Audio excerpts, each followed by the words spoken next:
EUqualis is a Jean Monnet Centre of Excellence, which focuses on inequality in EU. So the purpose is to investigate and also assess what the EU is doing, but also what it's not doing or what it should be doing to fight different kinds of inequality in Europe. So of course inequality in income and welfare, but also all kinds of discriminations or environmental inequality, for instance. EUqualis fosters exchanges, of course, in research among researchers across Europe, but it's also here to promote exchanges with students through teaching activities and also dissemination activities towards hopefully reaching a wider public outside the university.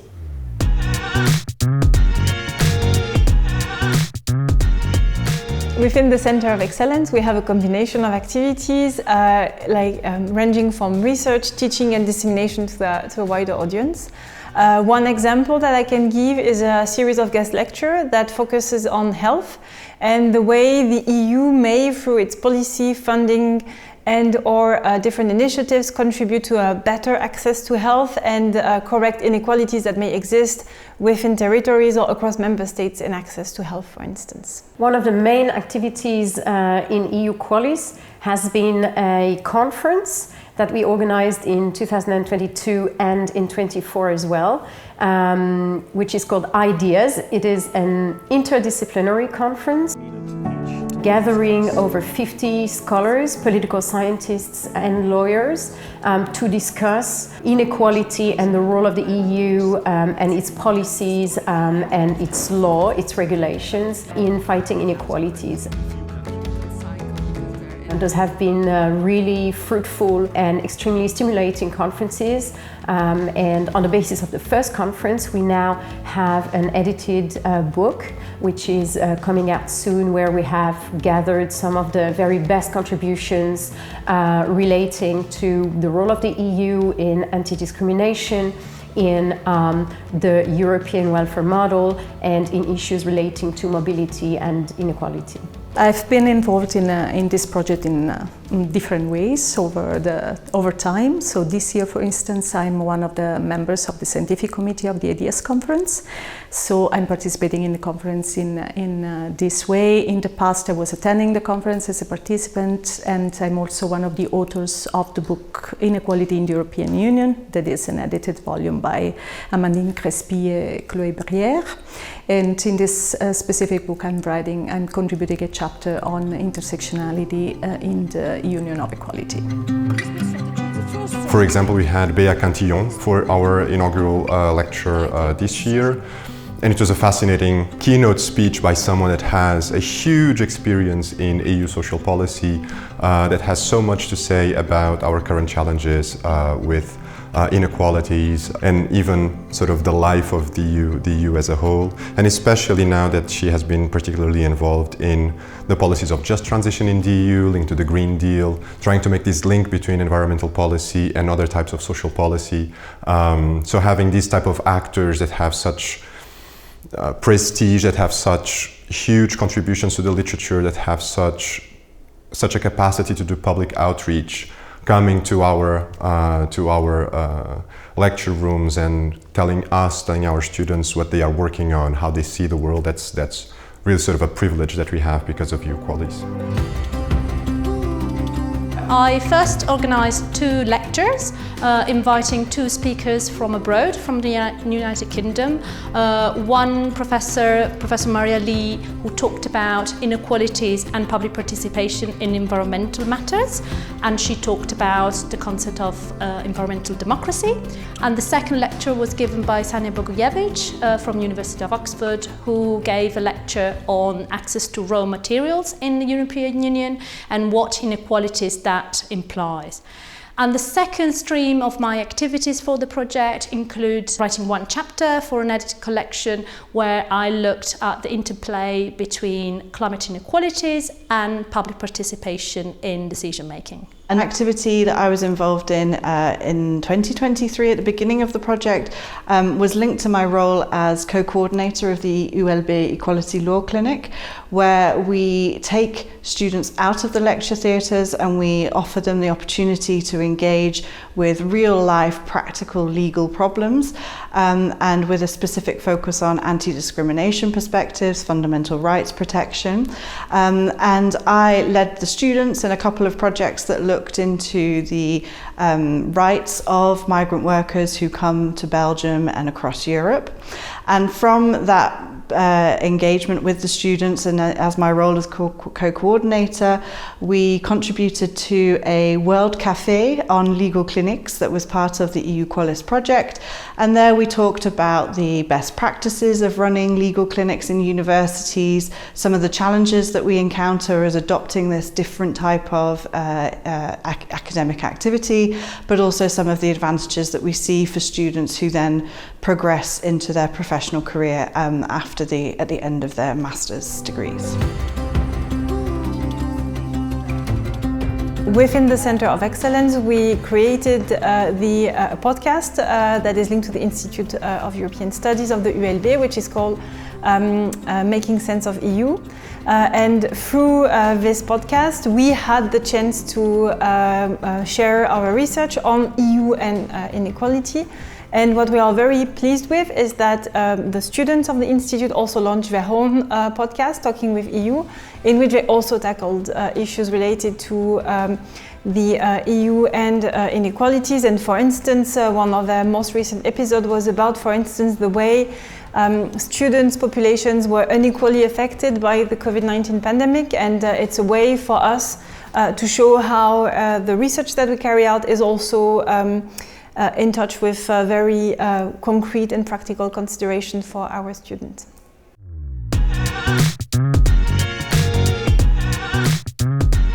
I think the best recommendation that we could have is really to increase our knowledge about the extent of our inequalities. There's no magic trick to solve inequalities. There's no silver bullet that is going to solve the problem. But something that we observe time and again when we do surveys, but also when we talk to people, when we talk to our students, is that the knowledge of the extent of inequalities in Europe is very limited.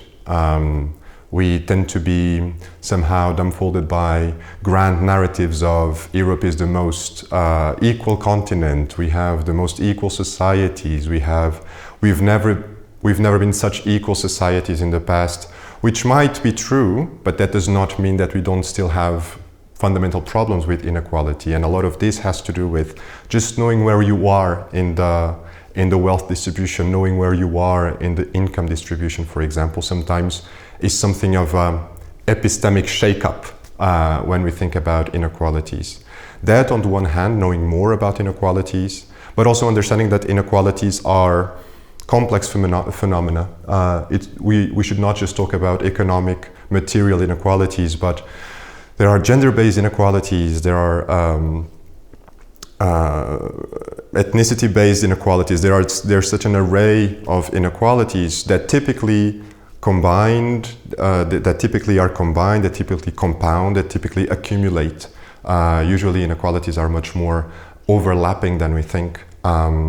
And honestly, just having a better understanding of how inequalities unfold in our societies would be a huge advancement towards tackling them. And I think it's a wonderful thing that we are doing that here, that we are trying to do that here to our students, to the public more widely when they come to our events and so on and so forth. Because to some extent, when it comes to inequalities, and this we know from research, knowledge is power, and that is an important recommendation to make, I think. Well, one aspect is certainly to perhaps strengthen the visibility of issues that today are not so visible from the European Union level. For instance, homelessness or affordable housing, which perhaps contradicts my second recommendation, because those are the areas in which the EU does not have very strong competencies. Yet what we see is that hard law is really important to ensure that the policies that are decided are also actually implemented. But the political willingness also to go with legal instruments and binding instruments always starts with a greater awareness that one problem is particularly acute and that some action has to be undertaken across the board, because this is actually a shared problem by almost all member states. Also, we see nowadays, especially after the COVID-19, that the EU is also quite able to mobilize funding and to use funds to pursue some policy goals. It's a new strand of literature and research on governance through funding, and how the EU can, through its funds, push member states, local authorities to pursue certain initiatives and certain policy goals. And that's something that could be taken on for the coming years, to try as well to include more than it is now elements in favor of fighting inequalities in the EU funds that are addressed to member states, local administration, but also civil society organizations. So if you look, for instance, anti-racism, but also in migrant integration, you can tackle inequalities by either making law stronger, for instance, increasing the anti-discrimination legislative framework, but also strengthening the referees who are engaged in implementing these laws. I'm talking here at courts, I'm talking here at ombudsmen and this kind of institutions. And then, of course, it also needs awareness-raising campaigns of people that they're really getting more conscious of the issues that underlie this field. So when it comes to migration, and in particular legal migration, there is still some more work to do, and it's really now for member states to make sure that we can implement as best as possible, making sure that the rights of migrants are guaranteed and become effective in practice. And so for me, it's really about focusing on making sure that workers are treated well, that they have their contribution that they make to the EU labour market recognised, and that is through guaranteeing rights to fair pay, good working conditions. And we see a lot of that movement in the EU in relation to the European Pillar of Social Rights. And for me, it's really about making sure that these developments that we see in the context of social Europe is also implemented across the board into the context of migrants as well, third country nationals, and not just when we think about EU citizens.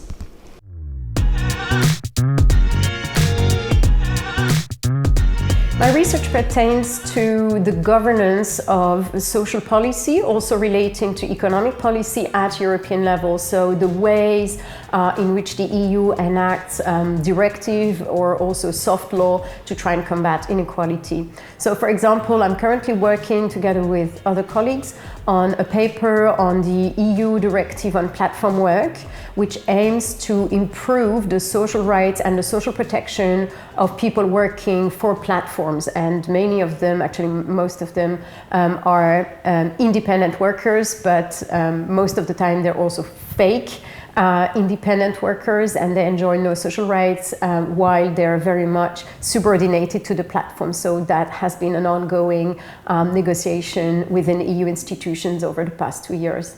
And I work a lot on the EU migration policy, and in particular its external dimension. And one of the aspects that is linked to the theme of inequalities is the fact that the EU is choosing to set aside traditional instruments such as readmission agreements, agreements with third countries, to decide to go for informal arrangements with other third countries, international organizations, and that creates inequality among migrants and refugees, because depending on with where they are and with which state they are in contact, the rights they can benefit from are changing, and this means that there is a certain hazard and a certain uncertainty on whether or not they're going to be protected and see that international standards that they are entitled to are respected or not. And it's something that is also that I will also undertake in a broader research project to try simply to map out what the EU is doing, because one of the key is also the information about that, and to understand how the EU is choosing and selecting its partners in conducting this external dimension of its migration policy.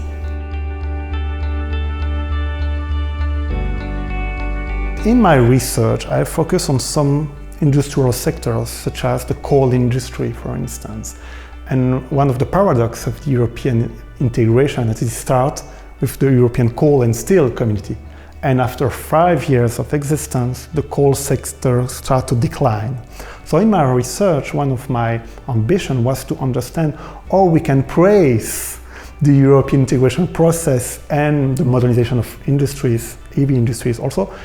And meanwhile, we have a huge decline in the coal sectors, and not only about workers, but also about areas in the northern part of France or the part of Belgium. So one of my main motivations in my research was to understand how this process occurs and how the European institution was completely involved in the beginning to think about how we will deal with a sector in decline, when our goal was to create an impetus, an economic impetus. And so they have to imagine a new role, and was to help the population, the regional situations to be better. And so they have to transform their policies in order to tackle these new issues.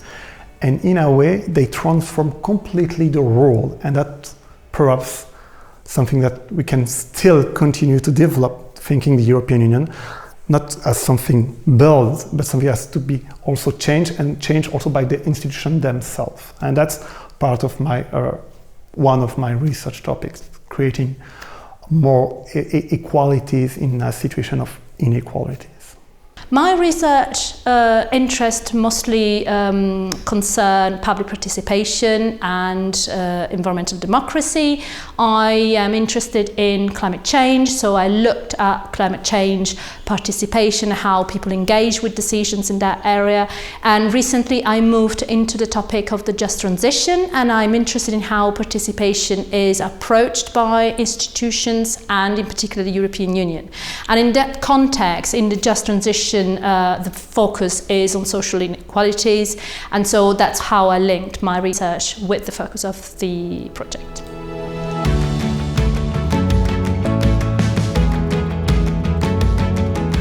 So I've been working on European political economy and European economic governance for a few years now. And my research has always been around welfare state in Europe, austerity in Europe, responses to crisis. How do we think about our economy? How do we think about how to manage our economy? And a lot of this has to do precisely with the problem of inequalities. When we think, for example, of should we respond to a global financial crisis through austerity or through investment? We are making clear claims, clear political claims that have impacts down the line in terms of inequality. And more recently, I have been working on the EU Just Transition policies and the EU Green Transition more broadly. And it is clear in the case of the green transition that a fundamental problem that we have is the risks for inequality in the short, medium and long term. We can either have this major green transformation in Europe in a way that accommodates for the needs of the most vulnerable, that manages to be fair and just, as the institutions say, or we are probably going to have a lot of difficulties attaining the kind of goals that we have for our climate policy. And making the critical contribution that the European continent has to do to climate action. And a lot of these things end up in the end being about inequalities, end up being about the social contract, end up being about how people feel recognized, respected, dignified in our societies. So that analytically and normatively is always in the background of my research and most of our research. At the Brussels Schools of Governance, we have a center on migration, diversity and justice. And in these centers, we have several researchers doing research on anti-racism, on migration, on the integration of migrants, and inequalities, or the fight against inequality, is a core element of our whole research there. So we have several projects dealing exactly with this theme.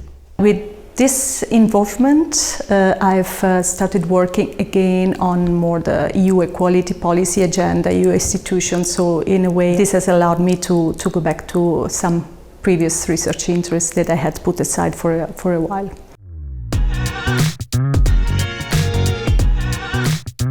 In this project, we have found again that we could do things together, such as the Ideas Conference that comes out of this Jean Monnet project. The conference is really a focused event on a key theme currently on the European agenda, inequalities. It brings together top-notch researchers, current projects, and you can learn a lot in terms of what is the research agenda of the moment, where do people, or what kind of discussions do people have, and what kind of solutions do they also propose. The main thing about the EUqualis project is that we really focus on this very specific issue, which of course equality is a fundamental principle and one of the main values of the EU as a regional project. And I think the importance of the project is that we bring in so many different perspectives, and with the contribution that I can make with my work, and we can really move towards a future where we have next generation EU law and policy that is really based on inclusivity.